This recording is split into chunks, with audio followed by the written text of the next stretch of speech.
everybody, it's JG here with Earth 5D University, back for another teaching where you are the light, the path, and the way forward, friends. How are you doing today? It is wonderful to have you here. Welcome back to the channel. Welcome to the channel. I want to talk about fake teachers, fake spiritual programs that seem very inviting until you get to the meat and the bones of what is underlying these programs. So I fell for one. I want to tell you about my experience I had in this kind of fake spiritual program last summer. And I will jump right in. Let's go.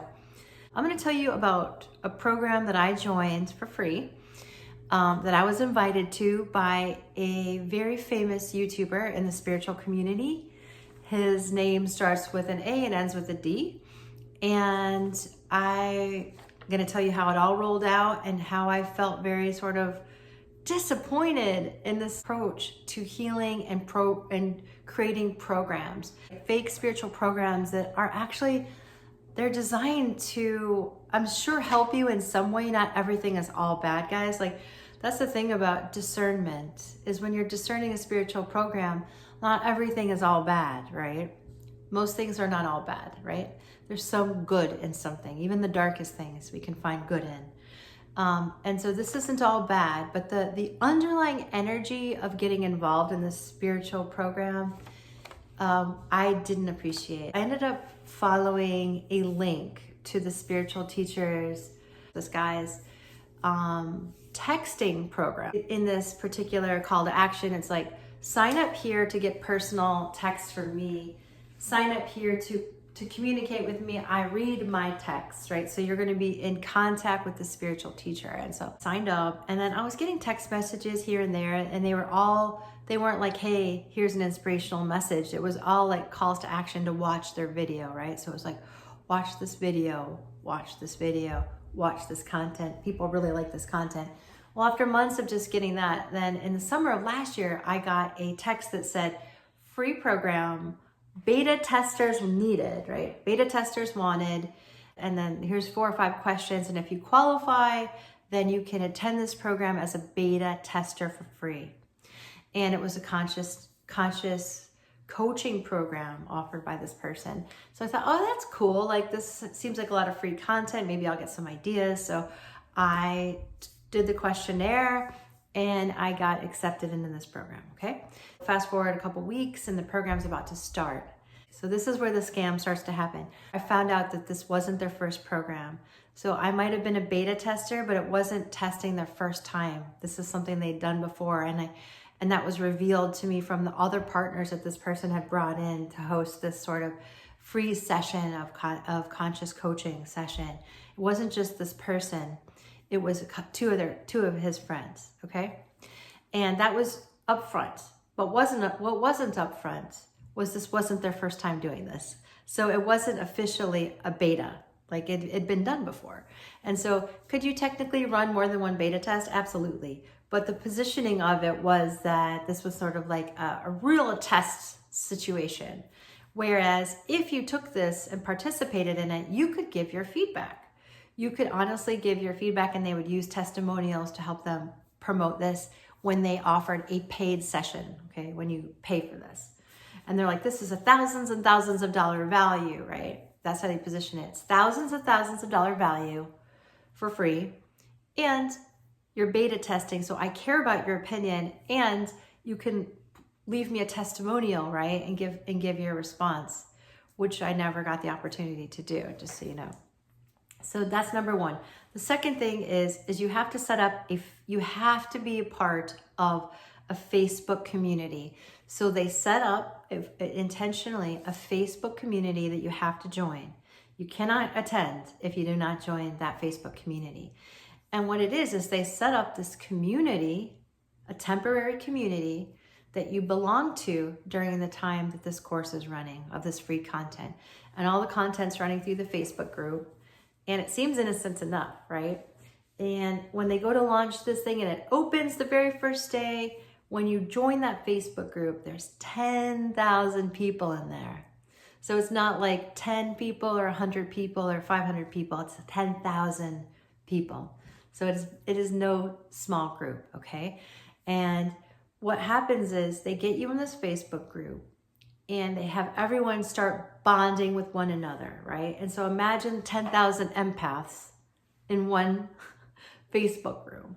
It's going to be a lot of people connecting. It's going to be a lot of people sharing. It's going to be a lot of people being vulnerable, right? They're going to be vulnerable. They're going to be sharing, and that is highly encouraged. And so you start sharing, and they encourage sharing and sort of opening up to one another, being very, very vulnerable. So that's going on. And then the content starts to roll, and they start rolling out the content, and some of it is their live coaching. This famous YouTuber did one live session. So this person, maybe two, maybe they were in the kickoff, and then they did one subsequent session out of a week worth. So it wasn't really this person's content, right? They were advertising it, but what it was ultimately was, and you find this out as time goes by, is they were feeding all these people. They were using their name, right? Which is fine in marketing. You can use someone's name to bring all these people to their friend who is also a spiritual teacher who they were trying to bring business to. So there was like a real famous person. He was on the opening presentation, and then he did one subsequent teaching.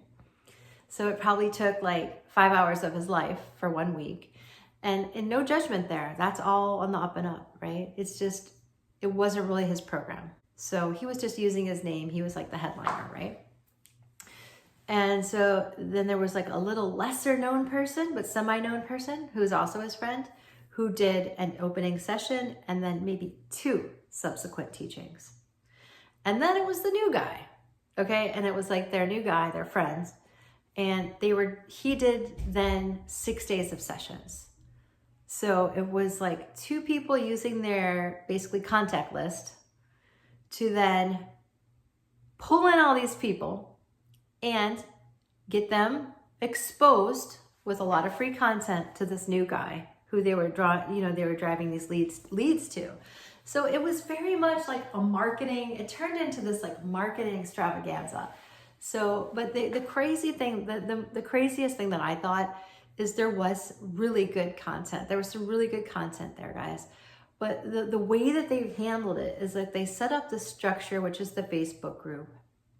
They have 10,000 people in there being vulnerable, letting their guard down, sharing their stories of pain and suffering and how hard it is to be on a spiritual path, and like literally exposing themselves. And then what they do is they give you the coursework, and what they're leading you up to, of course, is a program. They're pushing you to like a multi-thousands of dollar program, right? But what they do then is they close that Facebook group down. And so all those thousands of people who can't afford that program, or who don't want to afford that program, or aren't drawn to it, they've just lost the support of this entire community, because it's either you join it or they're going to shut this thing down. And every day they're like, oh, and such just joined the program today. It was like a telethon. And Sandy just joined the program today. And Fred just joined the master program today. Good for you, Fred. Good for you, Sandy. And suddenly it became all about who is going to be joining their program in the future. And so they used people's vulnerability. First of all, they used the free program. They used their names. And then what really got me is the kicker is they also used people's pain and vulnerability and desire to be a spiritual coach, to join this other program. And then they use the support of the group and the energy of the group, which is definitely a technique. It's an esoteric technique. So when you have all these people together and you have all their energy together, it definitely brings a force, and it can bring a powerful force of either destruction or healing or something in between, right? But what they did is they corralled you, and then they basically, like, if you don't join the wave of this program for $2,000 and then a monthly fee of X, Y, and Z or whatever it was, then you are going to lose this community. And that to me is so dark, friends, so dark. And so it's like saying, I'm going to set up this church, and you can come here thinking that it's something, right? You're going to come here and you're going to pray and you're going to join the community and you're going to be together in this, let's just call it a church, right? But you can't keep coming back unless you pay a couple $1,000s. And that's after you got to know everybody. That's after you let your guard down. That's after you've shared your story. That's after you've shared your intimate dreams and desires. And this is after you've shared and bared your soul and your pictures and da da da da. And so that, my friends, is something you don't want to get involved in. No one should ever make you feel like you just got cracked open and that you should be vulnerable, and then someone rips the rug out from under you with X, Y, and Z stipulations that you have to do to have a supportive community. That's the antithesis of a supported community, right? The moral of the story is, please don't do that to people, right? They shouldn't do that to people. I raised hell, and of course, see, this is the beauty of their trick. Like, if you're gonna do something kind of like conniving a little bit around spirituality, it was beautiful because they shut the group down. And so eventually that Facebook page goes away. And so if you have any comments that aren't, they also delete comments. So they have a bunch of moderators and stuff, which is okay too. I understand deleting comments. You don't have to be here. This is free, right? But you see, it's like they just manipulate you and force you into this bait and switch. So the bait is, you be vulnerable and I'm going to teach you something, and the switch is, then I'm going to shut this whole thing down and you have to pay me thousands of dollars. So no baits and switches. It gives spirituality such a bad name, and I was really disappointed in this person and their tactics. And honestly, the guy that they were trying to promote, he had a lot of good stuff to share, but wow, what a way to get people what a false way of getting people into a program. What an underhanded way. And I saw that they were just running it again, and I was like, God, what an underhanded way. And because they shut the whole thing down, if you don't really appreciate what they've done or their approach, there's no way to really voice it. It's just screw you then, goodbye. You're not paying a couple $1,000s, peace out. I don't care what kind of vulnerability you shared. I don't really care about you because you didn't buy this from me. Bait and switch, right? You didn't buy this from me. So I'll leave you with that, friends. That's how it played out. When you are looking for a spiritual program, there's no need ever to become vulnerable and let your guard down and join this tribe where someone forces you to do something else. The terms should be very clear up front, very clear. And when you are vulnerable, true communities don't just disappear. They don't just say, hello, I'd love for you to share, and then say, by the way, if you don't pay me this, X, Y, and Z, you're not getting the support. Goodbye, right? So be aware, friends, be aware of the energy behind people and what they're doing. It's just a call to action for awareness. And just please know that if you have been burned by a spiritual teacher or a spiritual community, drop it below. I do care about what you've experienced, and you can use this as an opportunity to educate others who also might have gotten burned before. And it's a way to open the conversation and just share, what have you been exposed to? What have you seen that works for you and what doesn't work for you? And yeah, it just doesn't have to be bait and switch, friends. It should be very, very authentic. It should be very, very real. And once you be vulnerable, you should feel confident that that's not going to go away. So none of this free stuff and then you've got nothing, right? None of this, all these people together and then goodbye. And then they just leave you I don't care about you anymore. You didn't pay it? Goodbye. They should have left it open at the very least for the people there to support one another. That would have been much more honest and much more authentic, and it would have been much more caring. Gosh, so mean in my estimation, so mean. That is my story. If you have input, please drop down below in the comments. Sending you all so much love and light. Take care.